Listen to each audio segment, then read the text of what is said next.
So we're very fortunate in this next talk to have Chikako Takaoka, a curator of modern art from the Ohara Museum of Art, and she received her PhD in art history at Kobe University on Picasso. So I'm very much looking forward to your talk. Thank you very much for everything today. I would like to talk about Picasso's interest in the painting layers.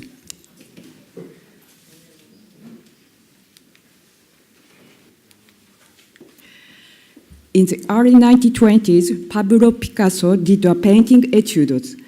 This work has been considered as an embodiment of Picasso's attempt, namely practicing the coexistence of multiple styles, Cubism and classical style. Certainly, some images that can be classified into 2 or 3 styles are arranged on etudes as a collage.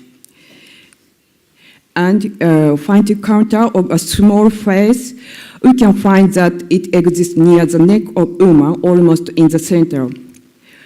In fact, in 1984, the X-ray analysis of currently le Centre de recherche et de restauration du Musée de France clarified that etudes had a completely different image.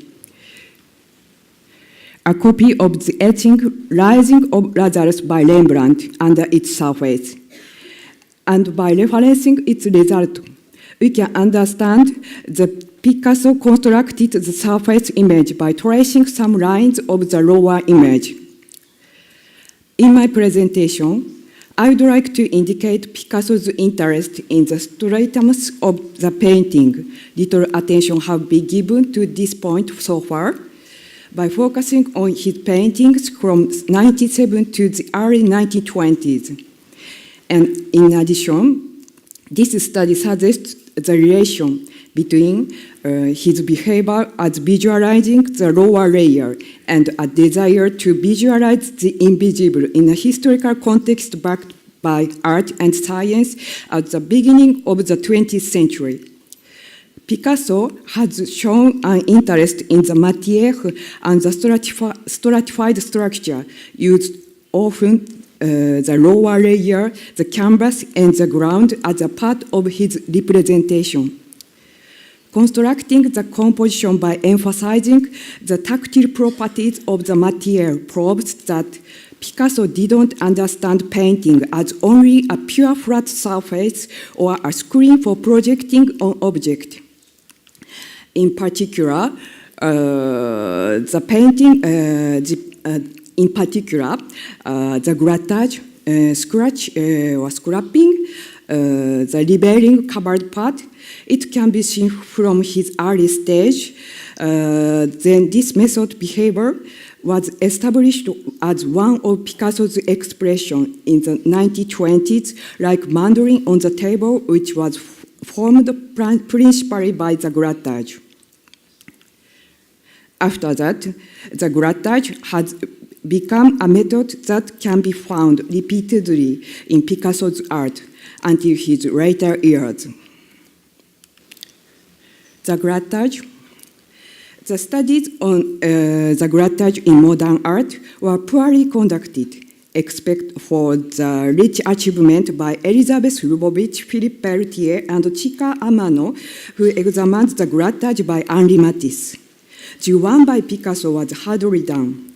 They indicated that its reason was that the traces left on the surface of a painting, such as a grattage, were difficult to recognize in the museum and on the printed paper, printed image. Moreover, they have been regarded as something incomplete or unfinished in the framework of modernism formalism. And they pointed out 2 properties of the grattage. The first is the representation of the physicality of the painter or painting. And the other is a representation of the time of creation. Concerning the latter matter, the grattage is clearly different from the unpainted surface. also both involve the canvas and ground. The unpainted area is normally conceived in advance, but the grattage is the gesture after painting, the excessive gesture, and the destruction after completion. Lubovitch and Pelletier indicate the three patterns about Picasso's grattage: scraping off with a palette knife, exposure of the lower layer with a repainted line, and charcoal drawing on the fresh surface. And they summarized that Picasso used the grattage intensively after 1920. Indeed, Picasso's grattage was established as one of his expressions in 1920s, but for example, Seated Arlequin in 91, in the lines of the yellow flowers, stalk, and leaves, there were some traces of his scratching with a brush handle or something. And such method can be also found in Les Demoiselles d'Avignon, which was completed in the summer of 97. In the middle of the brown drape on the left, a white line was made by quickly removing thin paint pigment with a small stick or something to expose the white ground. It functions as a winker. And we can find that the raw canvas and ground remain in the upper part of the same drape and the part in blue on the right. The unpainted surface, the dot, and the collage. The passage that involved the matière was that not only Picasso's matter. In particular, the idea of using the canvas or ground as an element of expression was one of the answers acquired by the last generation, such as Paul Cézanne and Georges Seurat, at the end of the 19th century. Certainly, the unpainted surface and the grattage should be distinguished when focusing on the time of creation. But in terms of seeking the tactility and materiality, both had similar properties, and Picasso took over his interest on his predecessors. In Picasso's paintings around 1910, like The Girl with a Mandarin and The Nude Woman, his touch gradually changed to become thicker and shorter, while emphasizing its materiality and having the canvas partly unpainted. Then, the unpainted area was basically concentrated on the edge, which functioned as a substitute for the highlight and played a part in giving the depth and an illusion to the image. Therefore, the unpainted surface is linked to the color gradation and contributes to acquire the prism and transparency peculiar to Cubism. Also, it destroyed the material's unity. In addition, Picasso may show the image on the lower layer by overcoating it with a paint like the etudes or the gap in the dots. Returning from Baptism after Luna would be mentioned as a representative work of the latter method. Under the colorful patches, a copy of the painting by Luna exists, and we can recognize the raw canvas among the dots over the painting, forming a shadow of Luna's original. Besides that, in Man by Fireplace, Picasso put the black dots under the brown segment and the green triangle, and he used the expression that made the dots seen through the surface plane. Namely, he tried to show a stratified structure of the painting to the viewers by blurring the dots that showed the existence of the further lower layer. In this context, Picasso's incorporation of the unpainted area and dots into his painting composition. It should be a piece of evidence that he understand the stratification of the painting, and moreover, it becomes more clarified when the non-paint material is imported on the painting surface. Still life is chair caning in 1912, which is the first work that Picasso used the collage as an interesting one. The painting surrounded by a straw robe. Its brown canvas is partially unpainted. And we can find the scratching of the surface on the upper middle side. Besides that, a printed paper with a grid pattern was pasted at the bottom, and then a pigment was put on it. As a result, that pigment obscured a part of printed paper visually, but on the contrary, its paper's materiality was emphasized, and its unevenness appeared on its surface as a grid pattern. The canvas, the pigment, the printed paper, the scratches, and the unevenness, these material elements deprived the unity from the surface of this painting. Its layers were stacked up, delivered down, disturbed, and its materiality and tactility were produced diversely by Picasso. The X-ray. The art historian John Richardson pointed out the similarity between Cubist painting, like the nude woman showing a human figure with a black grid on a translucent plane, and X-ray photograph. And he insisted that the factor was the influence from futurism that declared the importance of the artist's ability, which was compared to X-ray's penetrating power.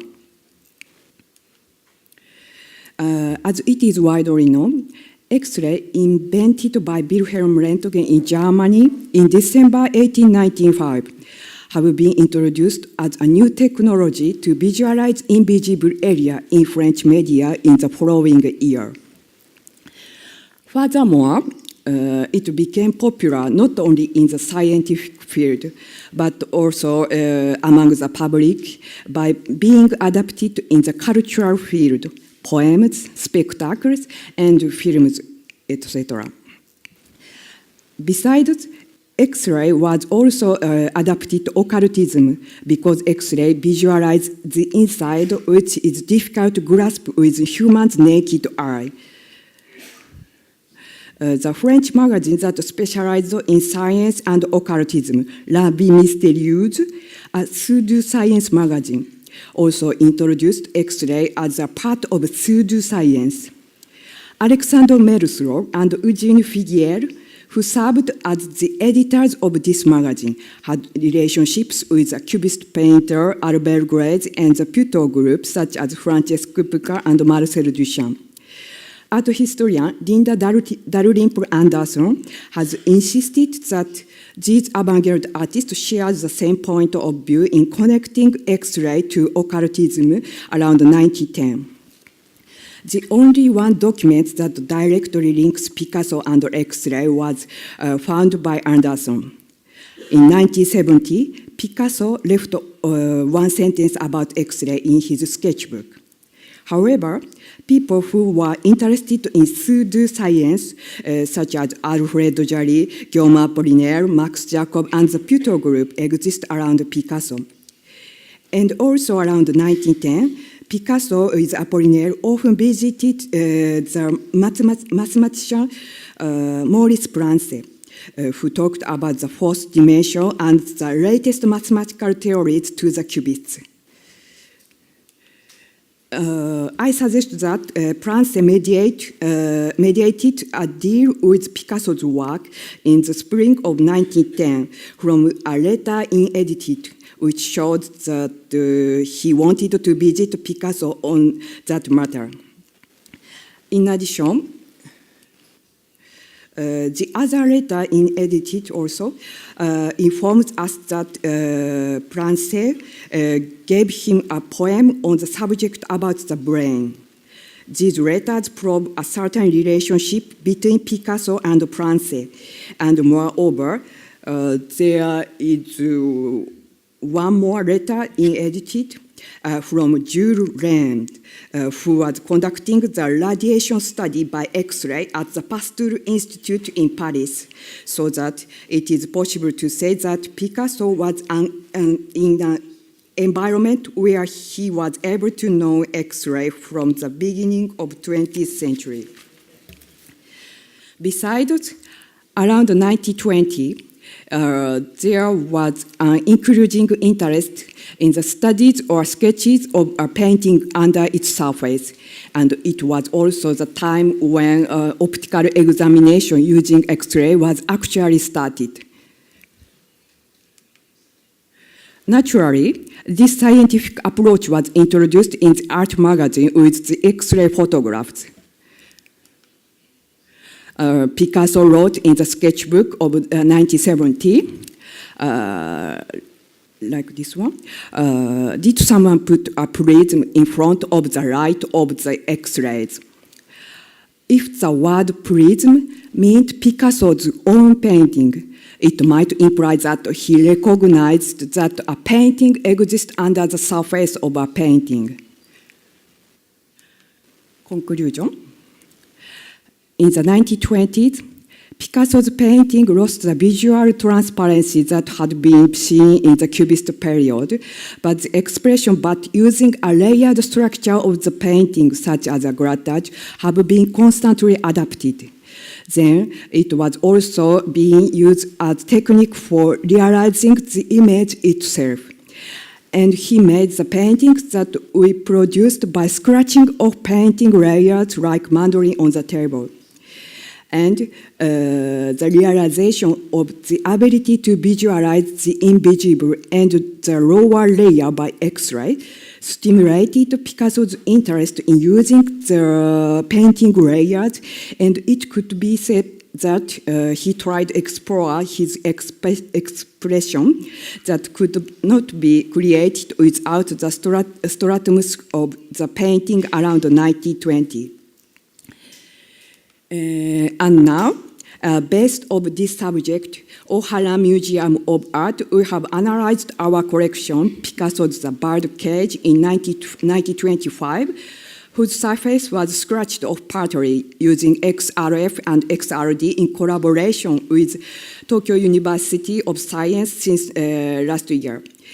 And we have a plan to bring this painting to the Spring 8 in order to analyze the distribution of elements derived from the pigment for each pigment and capture the pigment of surface and lower layer as an image, not the mapping, in the next month.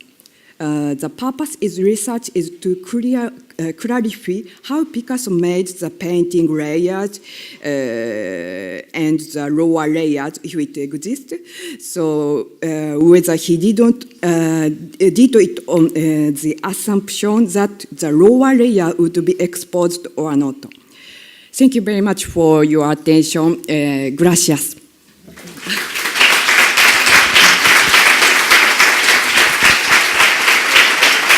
Thank you. Thank you very, very much.